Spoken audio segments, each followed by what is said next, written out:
sumažinti augintinių plaukų kiekį namuose? Pirmas būdas – reguliariai šukuok.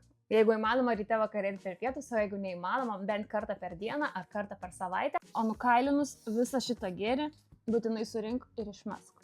Arba susiurk. Seniau traukdavau savo seną siurblį ir mane žiauriai nerindavo, kad pastoviai reikėdavo rankiniu būdu visus plaukus išpešti, nes jų normaliai nesutraukdavo.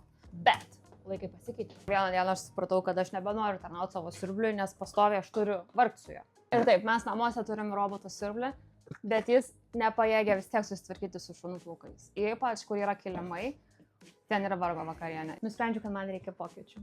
Ir į pagalbą pasikviečiau Bisel siurblių šluotą, kuris yra skirtas būtent namuose turint augintinių. Tai yra man, nes aš turiu 2 šunis ir katlą namuose, kurie stovi metų kailį.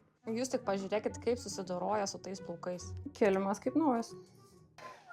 O kas mane turbūt labiausiai džiugina, kad nėra jokio laido ir va. Laiptais, kuo puikiausiai gali vaikščioti, siurbliuoti ir lankstumas ir mobilumas. Va. Atsimena tuos šiukšlių maišelius, tai jų čia nereikia. Ką tik susirbliuotas turinys, keliausi šiukšlinę. Šis pagalvos, kur aš anksčiau buvau.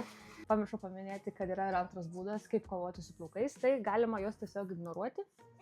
Bet aš lieku prie pirmo variantą, stengiuosi šukuoti, o ko neina, susirbliuoti su šiuo Bisel siurblių šluota.